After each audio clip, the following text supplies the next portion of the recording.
Hi people, how are you doing? I hope kwamuri kwese koko kuripo. Thank you so much for your support and thank you so much for joining us nasi muchirongwa chedu cheSimTech Confessions. Nyaya yedu yanhasi yakamira yakadai. Please hide my ID. My story goes like this. Mukadzi wangu went through a procedure yekubviswa chibereko. And this happened some years ago. And it looks like ever since then, she hasn't recovered from this trauma and the pain of losing our daughter due to the carelessness during the delivery. This procedure has then changed a lot in her life cause haachakwanisa kunge achiita vana. Izvi zvakaitika mushure mekunge ndada mwana aibva kuneni nemukadzi wangu. Even though my doctors vakanga vati hazviite, even surrogates vakanga vati it's not possible. Ininiwo, I live with non-epileptic seizures. Zvichireva kuti handigwine asi I just lose consciousness. Ndinongove kana ndafenda kana zvinhu zvandibata. So as a Shona man, I understand and I strongly believe that these non-epileptic seizures are not natural, but rather they are spiritual. So there is a prophet that is related to my wife's family who was said to be having a solution to all my problems. I organized a passport for him, ndikavatengera a plane ticket, and I flew him abroad into our country of residence. Pavakasvika, he did a prophecy, and by the way, murume uyu ndewe kungotsuku. Personally, I'm an atheist. I used to be a prayer warrior before, and I also was a church leader at a national level ndiri mu youth. So to me, whether ingotsuku kana kuti ndewe ku FM kana kuti ndewe kupi, it doesn't really make any difference. This prophet did some things which I thought were very good. Kubasa zvinhu zvangu zvakabva zvatanga kuvhurika. Bosi vangu vakabva vatonditi, iwewe you were supposed to be promoted years ago, but ameno zvaiitika. He seemed so shocked kuti I was still in one position that I was in at that time. So after zvinhu zvaiitika ndakatofana nchiti prophet uyu akanga ari munhu wemashuwa because my life started to change at that time. So after this, the prophet flew back to Africa and he said kuti he wanted to visit my parents as part of my healing. Vaiti kune mweya madzinza yavafanira kunge vachigadzirisa so that upenyu hwangu ubva hwangoendeka. So he then went on to say, hands one of my sisters needed to be assisted. For all this to be done, I had 3,500 pounds. I paid him and he promised to take care of my problems as well as the problem that my siblings were facing. Unfortunately, akangoti achisvika kuZimbabwe, he didn't do anything. He just went quiet. The seizures are still on. My sister hasn't healed yet. And the same prophet told me that he couldn't tell my wife kuti he couldn't conceive anymore because aizoradziwa. My beautiful wife believes in this guy to an extent that when he does something wrong, she says it's correct. Munhu akatoputirwa nemuprofita uya zvekuti hapana chaanoita chiri wrong chaanoona. The prophet didn't fulfill his promise, and now when my family questions his authenticity, my wife takes it very personal. Anovatoti, inini I'm the one who's linked to the prophet, and because of that, I will need to tell him everything that your family says. Now the prophet seems to be more authoritative and detecting in the affairs of my family. At one point, he even said kuti I shouldn't forget that iye ane ability kundiuraira, ane zvaangaudzwa nemukadzi wangu.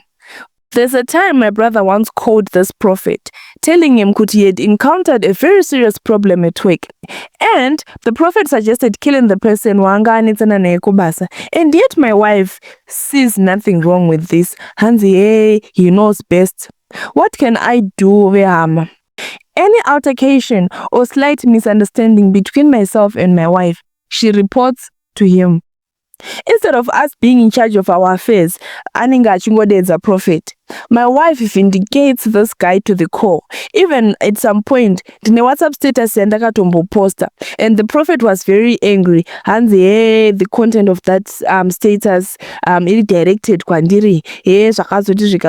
I saw a message in phone memukadzi wangu. I told the prophet, "Sikanzi prophet, can you please watch status yaiswa nemurume wangu?" Ndopaye akandisendera message yekuti remember kuti upenyu hwako huri mumaoko angu. I can kill you if I want to. So just last week, this guy went to DHL inosenda zvinhu, and he sent something. Hanzi mutauro wekuti mukadzi wangu agoita nhumbu. Remember kuti mukadzi wangu akaitwa procedure, which means haatorina chibereko. This prophet is untouchable. In fact, he is sacred. My wife ange akatoudzwa kunzi inini ndini enemy of progress yake. And whatever I say about this prophet, she is prepared to oppose each and every point.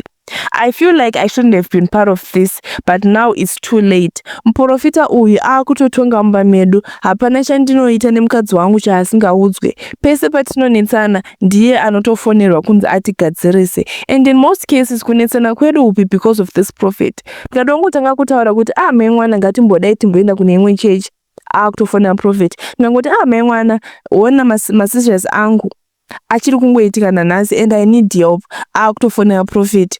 What can I do vehama kuti ndinge ndichibatsirikana panyaya iyi? Mukadzi wangu ndinomuda uye marriage yangu ndichiri kuida. So tiri kunzwa pamunini vari kuti ivo vane problem yepfari, but yavo pfari ndeyekuti havagwine vanongoerekana vafenda. Zvokuti it can happen anyway, vakatongogara mubhazi vachienda samumwe munhu anokuerekana afenda, and this is a very huge problem because unokwasangoerekana wafa one day. Ivo vari kutiwo futi mukadzi wavo akabviswa chibereko because of complications akaitika during birth. So because of all these problems, vakabva vadedza prophet vaibva kuZimbabwe vachienda ivo kunyika yavari kugara, vakatovaitira passport, vakavatengera plane ticket, vakauya vakagara navo for almost a week vachivabatsira maproblems avo.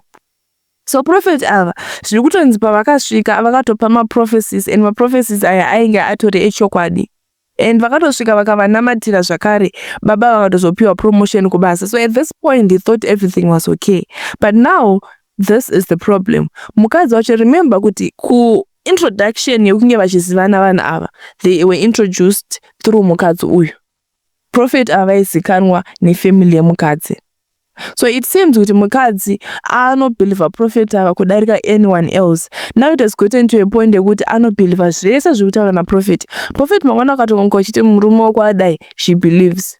Even murume wacho akatoti something chakashata paprophet, but sweetheart, prophet ava anozonyanya vazodai, unotoona abata phone audza prophet veve. Zvinomba munini vari kuti, what can I do to solve this problem? Vanhu vashinyatso kadaiso dzinonetsa, cause pamwe pacho hautozive, maybe muprofita iye anenge atori nezvaanenge akaita kuna mainini, kuti each and every time she feels the need yekuti pakangoitika anything anovafonera, pakangotaurwa anything bad about muprofita uyu anovafonera. Bamweni vakangosagesa kuti dai tambenda kune imwe chechi anobva atovafonera, o pakangonzi uyu anenge munhu wekunyepera hazi muprofita, zvinobva zvadaro. Saka bamweni vakuti zvino ndinoita sei? Mukadzi vari kumuda, but kuti zvaakuitika it's no longer friendly. Marriage yacho yakutotongwa nemuprofita, vakangonetsana pafonerwa muprofita. Anything nyaya dzofanira dzisolvwa nanatete o nanani dzakutongosolvwa nemuprofita. And at the same time we shouldn't forget kuti vakatothreatenwa nemuprofita uyu, kanzi don't forget kuti I have the power yekukuuraya.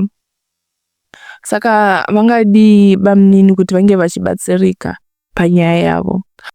Confession yedu inotevera iri kuti husband akatsvagirwa basa nemukwasha kuvhenda. Anga achifanirwa kutotanga Tuesday yadarika iyi, but abva achinja nenyaya isina kana basa rese. Hanzi hakuna anozosara achiridza ngoma zvinonatsodikanwa nesangano namufundisi. Apa aitaura zvese izvi achitopupura kuchechi. Dai mwoyo wemukadzi wangu wadzikama, mari inozongouya. Hanzi dai varega kubatikana nekusaenda kwangu kubasa. Imagine zvese izvi achitaura pamberi pesangano, vanhu vachitoombera maoko kuti achuza kugara kuti ange achiridza ngoma each and every Sunday instead yekuti aende kuvhenda kubasa rangawanikwa nemukwasha. Zviri kundirwadza vanhu woye kuti murume wangu arambira basa kuridza ngoma. Arambira basa kuridza ngoma chaiyo.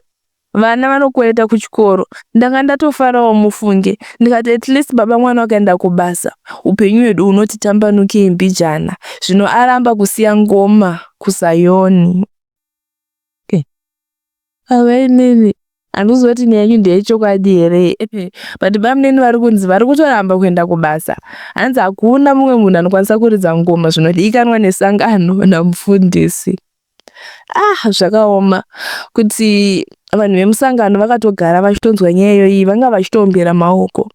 instead ekuti mufundisi wacho watoti aiwa ba mwana munhu ngaanoshandire mhuri, aiwa vanhu vari kutombera maoko kufara kuti aiwa hapana kwaari kuenda because ari too committed nechechi.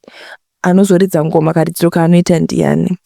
I don't know guys, please advise mainini kuti vangadii neproblem yavawira iye murume ari kuramba kuenda kubasa nenhau yekuti ari kuda kunge achiridza ngoma. Kune ava vanenge vachida kutisendera ma-confessions avo anonymously or ma-secrets avo, anything that it could be, please send us per Facebook page redu rinenge rakanzi Tete Mary. Rina the same profile picture with the one that you are seeing here on YouTube. Please also like and follow our page. Thank you so much guys. Thank you. Anyways guys, ndopaperera ma-confessions edu anhasi. Thank you so much for your support. Thank you so much for watching up to this point. Please don't forget to say something, leave a comment, leave a like, subscribe. Till next time, please take care. Bye.